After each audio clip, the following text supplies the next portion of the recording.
Well, in a little over an hour, West Virginia Senator Joe Manchin is scheduled to speak at New Hampshire Politics in Eggs series that's significant because this particular event has become a traditional stop along the campaign trail for presidential candidates, potential presidential candidates now. The senator has yet to announce his intentions, but his decision to retire at the end of this term from the Senate and his ties to the No Labels organization have certainly been fueling speculation that he could run on a third-party ticket. We're going to ask him about it. Joining us now, Senator Joe Manchin from West Virginia. Senator, it's always good to see you, sir. I will start right there. You are in New Hampshire. You too, Phil. How you doing? I'm hanging in, man. It's good new year. Good new year. Going to be a good year. In terms of you're in New Hampshire right now, you're doing politics and eggs, covered campaign trail long enough to know what that tends to mean. Are you planning to run for president? Phil, I'm not up here as a candidate for any office. I'm up here basically promoting Americans together.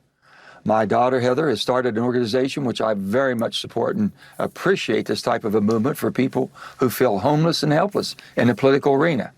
The Democrat Party and the Republican Party have gone to the extremes, pushing people to make a decision on what extreme party do you belong to. And there's so many that don't. And this is not a better place than New Hampshire to find out, the people of the bellwether state, to find out what they believe and why they believe that they feel homeless and how we can bring this country together. And it's all about the United States of America. It's not about a Democrat or a Republican Party. And we've lost that. And we've got to bring it back. You've spoken regularly, particularly in the last couple of months, about trying to, quote, mobilize the middle, trying to see if you can mobilize the middle before deciding what you're going to do next. You view this group as kind of the vehicle to do that, to give you that gauge when you make up your mind. Well, yes, it does. And no matter who makes up their mind, we're just trying to get good people involved. The character of a candidate means everything. If you can get somebody that looks at our country and the purpose of public service and not self-service and not party identification, that's what we're looking for. Those people are willing to serve for the purpose of service, not self-service. And they have nowhere to go right now because they've been driven to pick a side. And there's only one side, the American side. So with Americans together, we're forming a vehicle, a purpose, and a movement that people can come together. They feel they have equality within the process. Their voice will be heard. Here in New Hampshire, 40%, the majority of people who register are no party affiliation. Right. And it's always been a bellwether state pretty much telling you where the country was going. What better place to be and have that dialogue back and forth to find out what moves them, where are they going, what are they looking for? And when I was invited to come up, I absolutely accepted the invitation and look forward to it. You know, you make a good point, and it's also the reason why Chris Christie, the former New Jersey governor, was really focused on the state in his run, which I think was certainly different than other Republican candidates. He decided earlier this week he did not have a path forward, and he said this. I am going to make sure that in no way do I enable Donald Trump to ever be president of the United States again. And that's more important than my own personal ambition. I would rather lose by telling the truth than lie in order to win. Senator, I was struck in listening to his entire speech that a lot of the elements of it that he was discussing reminded me of things that you talk about on a regular basis. But to that point, it does still look like it's going to be a binary choice, a Democrat and a Republican. It looks like it will be Donald Trump as a Republican, Joe Biden certainly as the Democrat.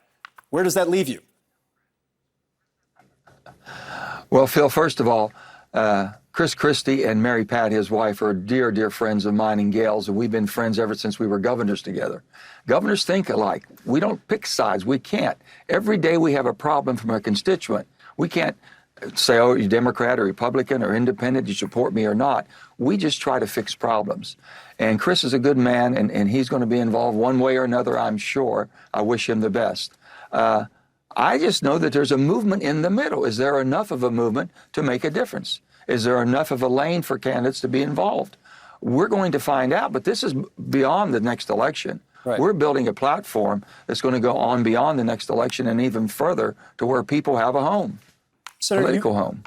You have an interesting relationship with the Biden administration because you and the president, I think, are actually fond of one another, understand one another, some of the senior advisors as well. Others, not so much. We know each other pretty well. Yeah, exactly. And I've always been fascinated in covering the dynamic over the course of the last several years.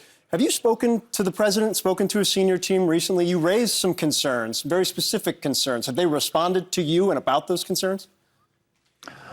we have communications. You have to have communications. You know, you can agree to disagree. You can have a relationship and still find a pathway forward. That's what we work on all the time. Joe Biden, I've known for many, many years, and we've worked together. We can agree to disagree, how we implement different things and what our differences are, and have a dialogue that's really productive. That's good. And I encourage that, and I welcome that. So we're losing that because people are pushed to the side. Well, if you're talking to that person, that must be the enemy on the other side. I've never seen a Democrat or Republican politically that I've looked at as an enemy. I've looked at them as sometimes a competitor, but we could always collaborate and find a pathway forward. And that's what Joe Biden, with 36 years of experience in the Senate, understands. He says, I understand we disagree on this. Can we work together? Yeah, let's do it. And if we disagree, I'm going to continue to call you out on it if I think you're wrong. There's nothing wrong with that. It's not personal. No, I understand that. And it's why your dynamic and relationship has been effective legislatively over the course of the last 2.5, 3 years. But it's also why I don't understand why you aren't committed to seeing him back in the White House, why you're so reticent to back him now that he's running for re-election. I want to make sure that this moderate middle, this common sense where we run our lives from, where you run your life on a day-to-day with you and your family, Phil, and all of your colleagues, where we run our life where we're expected to make decisions that are sensible and reasonable. We're not doing that now. And I want to make sure that we can bring the Democratic Party that's gone so far to the left, the National Party, back to the center left, if you will, and bring our Republican Party and our friends and colleagues back to the center right. And between the center left and the center right, you're going to have a lot of good decisions that continue to keep the United States of America the superpower of the world. That's my efforts, that's what I'm concerned about, and that's what I will continue to do.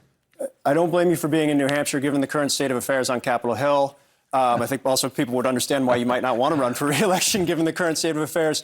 But given where that stands right now... Let me just... Yeah, go ahead. Let me say that, because I know you're asking the question, why am I not running again, okay? And why did I not run again? And could you win or not win in a state such as a red state such as West Virginia? I knew that I could win. It would be a very tough race, but I knew that I could win. I'd be sentenced again 6 more years in Washington in the Senate that I know is not going to change from inside. That's why I'm doing what I'm doing outside with Americans together.